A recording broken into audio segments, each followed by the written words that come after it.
നാളത്തെ റിസൾട്ടിൽ അഭിമാനകരമായിട്ടുള്ള തെരഞ്ഞെടുപ്പ് വിജയം ഇടതുപക്ഷ ജനാധിപത്യ മുന്നണിക്ക് ലഭിക്കുമെന്നാണ് ഞങ്ങൾ പ്രതീക്ഷിക്കുന്നത്. കഴിഞ്ഞ 5 വർഷക്കാലം ഇടതുപക്ഷ ജനാധിപത്യ മുന്നണി ഗവൺമെന്റ് കേരളത്തിൽ നടപ്പിലാക്കിയിട്ടുള്ള സമാനതകളില്ലാത്ത വികസന പ്രവർത്തനങ്ങളുണ്ട്. അതെല്ലാ മേഖലയിലുണ്ട്. ഇപ്പോൾ നമ്മൾ ഫിനാൻഷ്യൽ സെക്ടർ ആയാലും ഡെവലപ്മെന്റ് സെക്ടർ ആയാലും സാമൂഹ്യ സുരക്ഷിതത്വത്തിന്റെ മേഖലയായാലും ഒക്കെ ഇത് ഇന്ത്യക്ക് മാത്രമല്ല ലോകത്തിന് മാതൃകയായിട്ടുള്ള ഒരു ബദലാണ് ഇടതുപക്ഷ പ്രസ്ഥാനം ഉയർത്തിയിട്ടുള്ളത്. കേരളത്തിലെ ജനങ്ങൾ കാണുകയാണ്. ഒറ്റ ദിവസം പോലും ട്രഷറി അടച്ചുപൂട്ടാത്ത ഒരു സംസ്ഥാനം ഇന്ന് കേരളത്തിലുണ്ടെങ്കിൽ അത് കേരളമാണ് എന്നത് കാര്യത്തിൽ യാതൊരു സംശയവുമില്ല.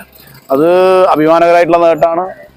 ഇതെല്ലാം ഇന്ന് ജനങ്ങൾ വിലയിരുത്തിക്കൊണ്ടാണ് തെരഞ്ഞെടുപ്പ് വോട്ട് രേഖപ്പെടുത്തിയിട്ടുള്ളത്. വിശേഷിച്ച് നമ്മുടെ മണ്ഡലത്തിൽ ഈ കഴിഞ്ഞ 5 വർഷത്തിനിടയിൽ നടത്തിയിട്ടുള്ള, അതിന് മുമ്പും നടത്തിയിട്ടുള്ള പ്രവർത്തനങ്ങളുണ്ട്. പ്രത്യേകിച്ച് 5 വർഷത്തിനുള്ളിൽ നടപ്പിലാക്കിയിട്ടുള്ള ഒട്ടനവധി വികസന പ്രവർത്തനങ്ങളുണ്ട്. അതെല്ലാം ജനം മനസ്സിലാക്കിയിട്ടുണ്ട്.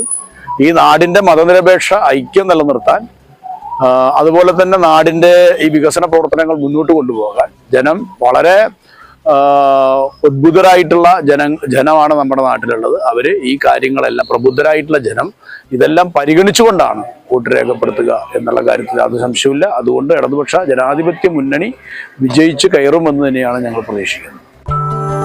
നക്ഷത്രത്തിലക്കവും മഞ്ഞത്തുള്ളിയുടെ മനോഹാരിതയും സ്വപ്നതുല്യം ഈ വെള്ളി ആഭരണങ്ങളിൽ ആളുകാരൻ silver jewellery, Chavakkad, Vadanappally. Platinum പോലെ സിൽവർ.